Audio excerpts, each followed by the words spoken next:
United আরব আমিরাত, কাতার এবং কুয়েতের আকাশে হঠাৎ করেই একযোগে ড্রোন হামলা হয়েছে। কাতারের জাহাজে আঘাত আনা হয়েছে। অন্যদিকে ঠিক এই উত্তেজনার মাঝেই পাকিস্তান হয়ে ডোনাল্ড ট্রাম্পের কাছে পৌঁছে গেছে ইরানের একটি চরম বার্তা।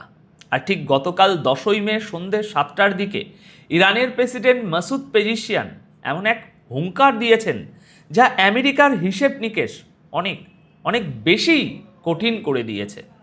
এখন প্রশ্ন হলো, মায়ামিতে যখন যুদ্ধবিরতির আলোচনা চলছে তখন এই হামলাগুলো কে করাচ্ছে?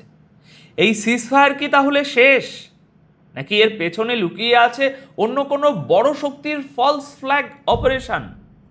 স্বাগতম দর্শক বন্ধুরা আপনাদের সবাইকে। দেখুন, বিশ্ব রাজনীতিতে যা চোখে দেখা যায়, আসল ঘটনা সবসময় তার অনেক গভীরে থাকে।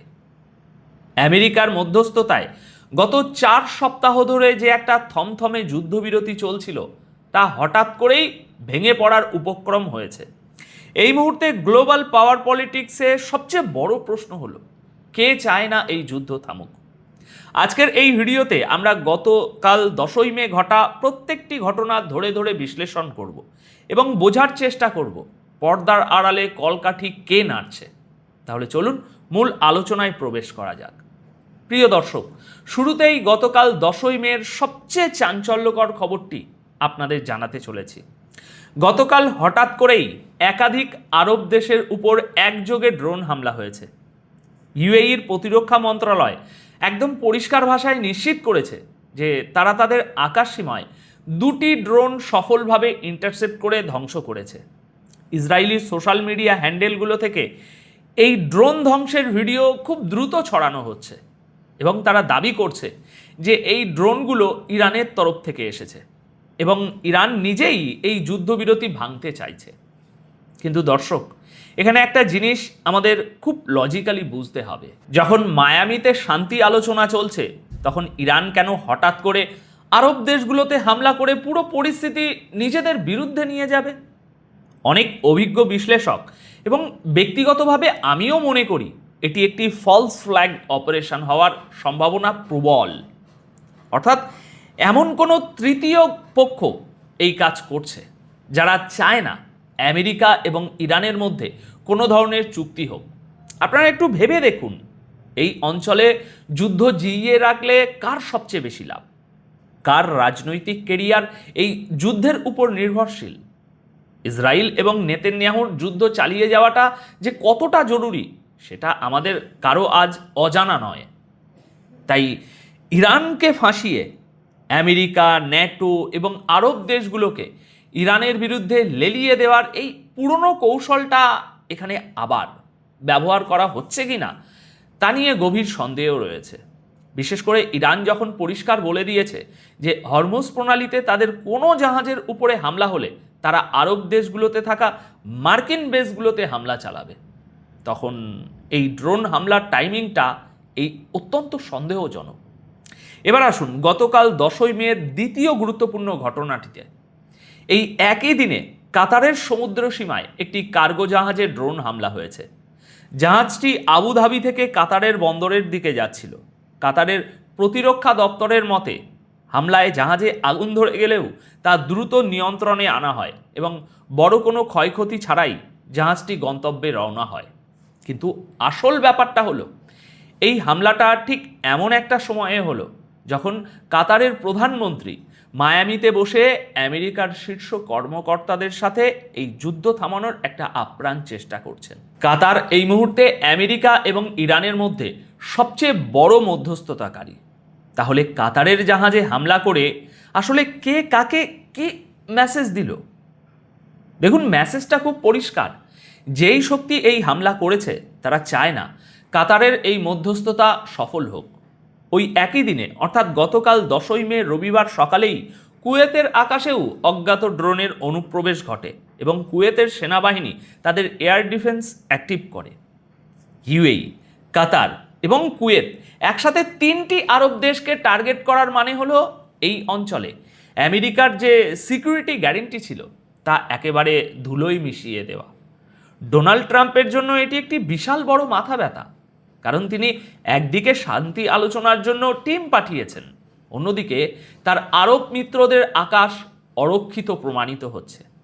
এই চরম উত্তেজনার মধ্যেই গতকাল 10ই মে কাতার আরেকটি বড় পদক্ষেপ নিয়েছে। কাতারের প্রধানমন্ত্রী শেখ মোহাম্মদ বিন আব্দুল রহমান ইরানের পররাষ্ট্রমন্ত্রী আব্বাস আরাকাচির সাথে ফোনে কথা বলেছেন। এই ফোন আলাপে কাতার ইরানকে অত্যন্ত কড়া ভাষায় একটা বার্তা দিয়েছে। কাতার পরিষ্কার বলেছে যে হরমুজ প্রণালীকে কোনোভাবেই যেন প্রেশার টুল হিসাবে ব্যবহার করা না হয়। কাতার ইরানকে সতর্ক করে বলেছে এটা আগুন নিয়ে খেলার শামিল। দেখুন দর্শক, কাতারের এই বার্তার পেছনের জিওপলিটিক্সটা বুঝতে হবে আমাদের।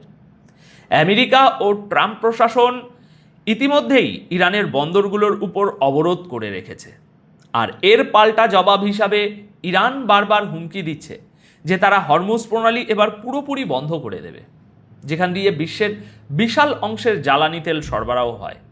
কাতার এই মুহূর্তে উভয় সংকটে আছে। তারা একদিকে ট্রাম্পের সাথে ডিল ফাইনাল করার চেষ্টা করছে, অন্যদিকে হরমুজ প্রণালী বন্ধ হলে পুরো অঞ্চলের অর্থনীতি ধ্বংস পড়বে, যা কাতার কোনোভাবেই চায় না। তাই তারা ইরানকে বোঝানোর চেষ্টা করছে যে সমুদ্রে চলাচলের স্বাধীনতার উপর যেন কোনো আঁচ না আসে। কাতার আসলে ইরানকে এই সিগন্যাল দিচ্ছে যে সব আরব দেশ কিন্তু ইরানের এই ব্লকেড স্ট্র্যাটেজি মেনে নেবে না। কিন্তু এসবের মধ্যেও সবচেয়ে বড় জিওপলিটিক্যাল চালটি চেলেছে ইরান।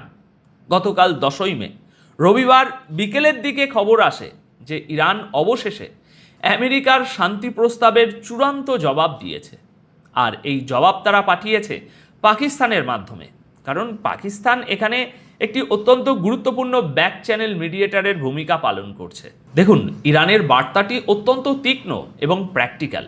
ইরানের নিউজ এজেন্সি ইরনা এবং ইসনা বরাতে জানা গেছে তেহরান ট্রাম্প প্রশাসনকে সাফ জানিয়ে দিয়েছে যে এই মুহূর্তে সমস্ত আলোচনা শুধুমাত্র যুদ্ধ সম্পূর্ণভাবে বন্ধ করা এবং পারস্য উপসাগরে জাহাজের নিরাপত্তার গ্যারেন্টি দেওয়ার মধ্যেই সীমাবদ্ধ থাকতে হবে।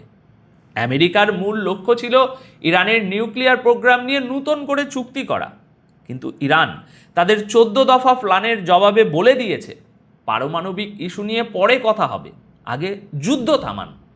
এই শর্তটি ট্রাম্পের জন্য মেনে নেওয়া খুব কঠিন, কারণ আমেরিকা চায় একটা প্যাকেজ ডিল, আর ইরান বলছে আগে আমাদের বেঁচে থাকার এবং নিরাপত্তার গ্যারান্টি দাও।